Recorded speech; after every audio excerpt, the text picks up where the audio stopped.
The third one is that social media is the same as public sphere participation. For those of us who were watching with interest the events in North Africa over the last month and a half, we know the power of social media. We understand it. We get it. But at the same time, while we can see that there's a link between social media for unprecedented forms of participatory development, for engagement, for networking across lines of age and gender and class, that at the same time, this is a partly false situation. In fact, all media has some type of integral power relation to it. We see this with consumer electronics. Many of the new packetized you hear sort of the next generation technologies are built in with Big Brother watching. In other words, there will be new forms of surveillance, the way that information is being downloaded onto your smartphone, to your phone, and then sent back out through your phone. You know this is happening already. I'm sure if you've been on your Gmail page, you all of a sudden start seeing all sorts of messages popping up when you're talking to your sister about the fact that you think you have arthritis. All of a sudden, a whole bunch of ads around arthritis come up on your page, and you're thinking, But there's more to it than that. The servers that are owned by big corporations are under some degree of pressure to be able to report that information, not just to themselves in terms of generating profits, but also in relationship to state structures. So there's more and more of a need to realize that we can't confuse social media with social networking. These are two different types of processes. So here's a couple examples that I wanted to just suggest. In a second, I'm going to play one of them. But one of the examples that I thought was interesting that showed us that we're still dealing with issues of digital divide, where there are haves and there are have-nots and will-nots, is that while costs are decreasing, the use of these technologies, it's not necessarily accessible to everyone. So I wanted to show you a little bit about, and unfortunately I don't have another one here, but I'd like to show you this. So let's see. Let's see if this works. This is an edutainment program in Cambodia on identities of males in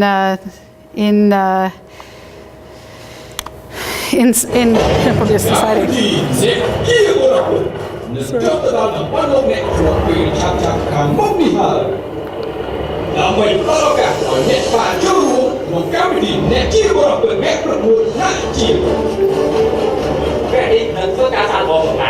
Tiếp theo ta chỉ cần nó thể hiện đến kết tông xuất hiện nó số bắt hiện các cái bài bài những cái về của cái để nó còn tốt chứ ai đây nó muốn cái hỏi chứ rứ ai chịu luôn này cả bạn đấy chứ ai chịu một bộ thông cáo thì nhẹ chi vào bật vẽ vào bộ nhẹ chi đi các trong cái phạm tôi chia cùng với phòng kỳ như thế bạn bóng siêu việt đang còn bóng trà vậy cho nên bạn lên trên hỏi chuột để chia vào về ở mặt trận rồi bớt để xem một tí cốt trận rồi các cái còn đi như thế chúng tôi thực hiện rồi cáiที่บุญใครเป็นคนไหนชาติบอลบอกรอเนี่ยบ้านกับคนดีเนี่ยที่เขาบอกเว้ยคนนั้นดีสุดโอเค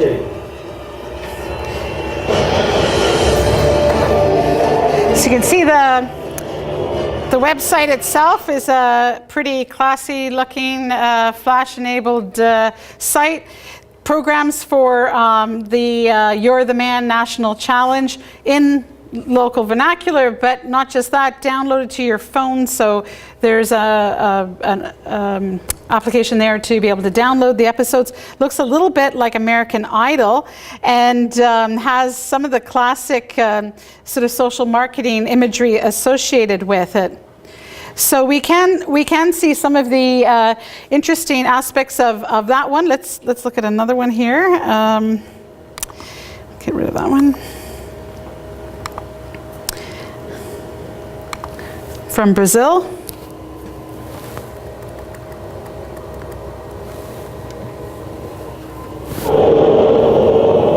The reason of brightness of the city. So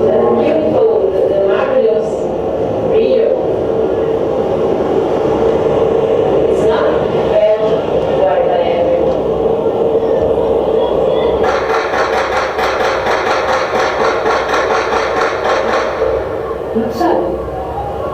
É tiro.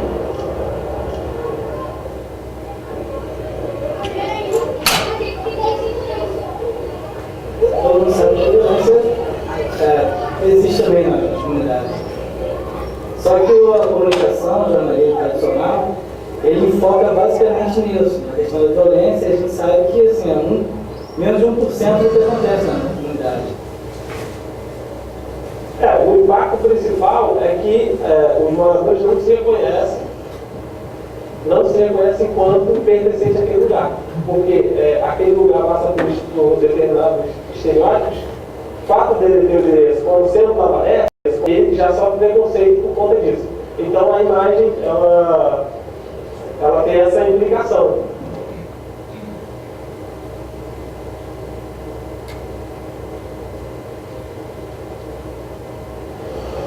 Eu tiro fotos da comunidade porque eu quero mostrar o que os jornais não mostram. Os jornais só mostram coisas negativas. Eu quero mostrar todos os positivos da comunidade. Então ela pode ser bonita e pode ser muito alegre e nada perigosa. É por isso. Naquele momento a gente ia guardando na nossa memória, que é como se fosse um instrumento. Você lembrar daquele momento que você viveu, ou que você não viveu mais, ficou sabendo, entendeu? Fala importante, por causa do que eu falei, posso tirar fotos de outros lugares, para outros pessoas de outros países e como é o meu lugar, como é o meu país, como é o meu caso. Mas o que eu acho interessante é que eles estão abrindo nossa mente, ensinando nós a usarmos uma câmera.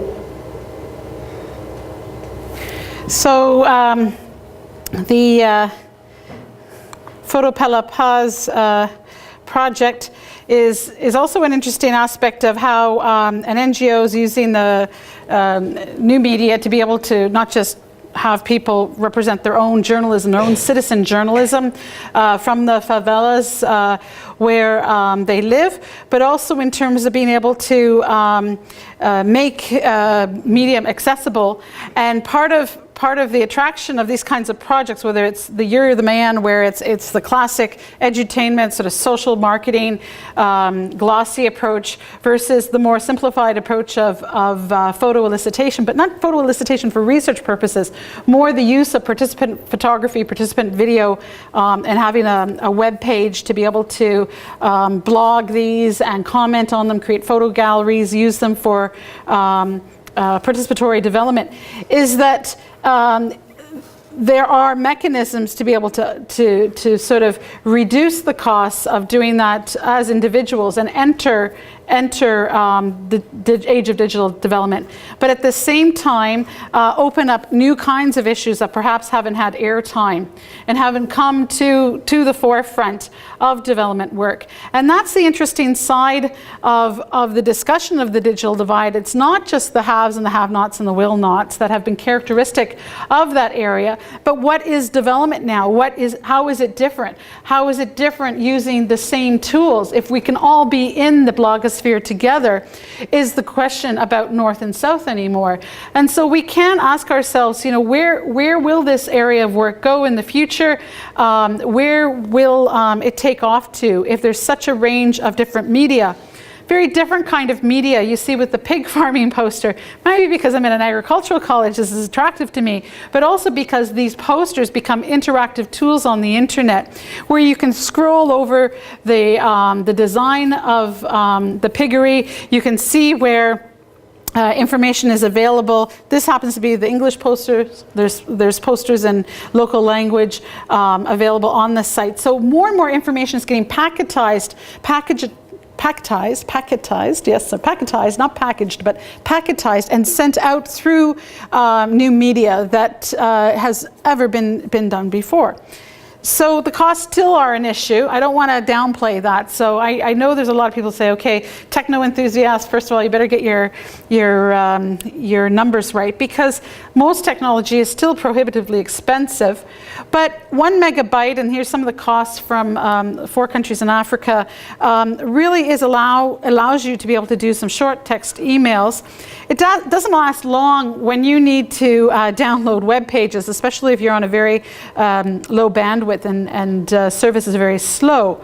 But these prices have been falling fairly dramatically. So these are prices in 2010 that were gathered, I think, in December 2010. But costs still remain an issue. Another issue is back to the question about the big economics media, the media conglomerates. What's happening right now in international communication is that you have more and more of the telecoms now merging with projects with banks, and it's mentioned about M-Pesa and M-Kesho. You've got so different kinds of corporations coming together to own the internet.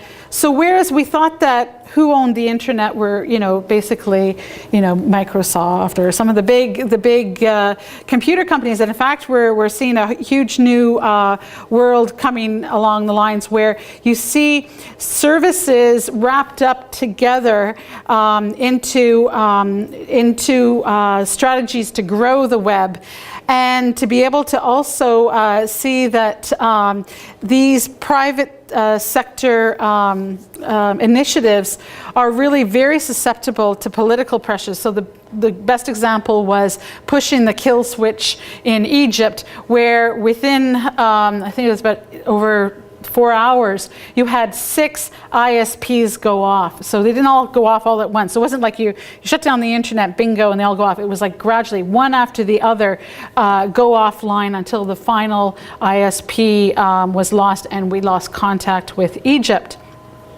Companies like Google have tried to stand up to some of the countries that have tried to push the kill switch, but in fact they will not do that very often when their long-term profits are at risk. The services being wrapped up in these big mega conglomerates for media, information communication, computing are also very vulnerable to market shifts.